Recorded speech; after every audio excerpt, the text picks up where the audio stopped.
Hello. Thank you for stopping by one more time. I appreciate you being here. Number one most important decision you can make in life is who your God is. Number two most important decision you can make in life is who you marry. If you walk with God by faith and marry a God-fearing believer, I can assure you that the rest of your life will sort itself out. But if you miss any of those two, I fear that your life may be painful. Someone may say, yes, God is a merciful God. Indeed, we are serving a merciful God. He shows mercy to whoever he wants to show mercy. But as a single person, what can you do to make sure that your foundation is good? To make sure to choose the right person for a purposeful marriage. Bible says, if the foundation is destroyed, what can the righteous do? An African proverb says that if the roots are deep, there is no need to fear the wind. If you have chosen right, if you have married right, no matter the circumstances, no matter the external crisis, you will always come out victorious. So how do we do that? I will say that as Matthew 7:6 say, do not cast your pearl to swine. You are precious in God's eye. You are precious as someone that has worked, a single person that had worked on himself or herself, that is complete in Christ. You are precious. Zechariah 2:8, we are the apple of God's eye. God said, whoever touches you, touches the apple of his eye. Meaning that you are precious to God. So you being precious, you being that pearl, do not jump into a relationship with anyone. Don't ever, I repeat, lower your standard. Someone asked me the other day, why is it that good men always end up with bad women as wife, and good women always end up with bad men as husbands? And I said to the person, I said, you know what? I think that at a point in their life, they must have lowered the standard. So don't ever lower your standard. Do not let the time, the society, your own desire to get married at specific time pressure you to lower your standard and get into a relationship with whoever.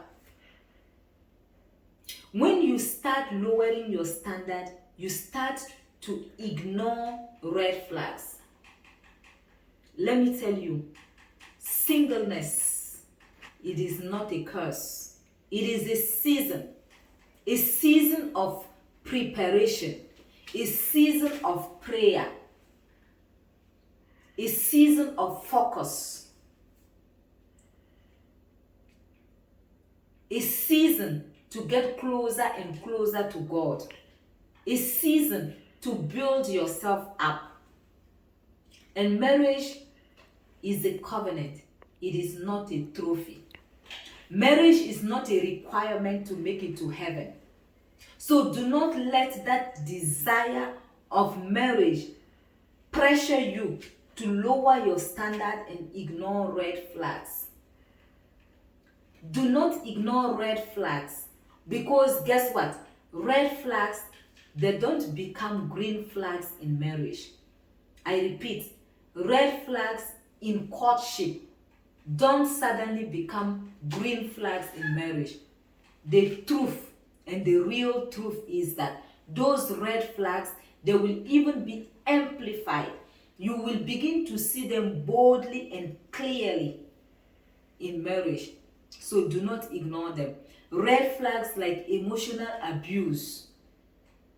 The person you are courting is sapped intelligently trying to keep you away from your loved one, to keep you away from your family members, to keep you away from the same people that have been there for you from the beginning during courtship. Those are red flags. Red flags like disrespect. You notice, for example, you go to a restaurant and they are disrespecting the server, the server. They are disrespecting the waiter. Those are red flags. Red flags like gaslighting you. Red flags like being in competition. They act like they are in competition with you. You say something about yourself, then they want to, like, yeah, me too. I will start doing that. I wasn't doing that, but I will start doing it. So those are red flags that should not be ignored. So as a pearl, don't cast yourself unto swine. I trust the Lord to help you to make the right decision. As you pray, please be very, very observant. I say pray because everything is based in prayer, because God is the all-knowing God. Marriage is for the future. Marriage is for 10 years, 50, 60, 70 years. If the Lord tarries, and if God give long life. We haven't been there, but God has been there. He knows it all. So He's the one that can guide us to make the right choice. And we too, we should use wisdom, because wisdom is profitable to direct. May the Lord help us. May the Lord help you to make the right choice of spouse. As always, I long to see you soon. Stay purposefully minded. Bye-bye.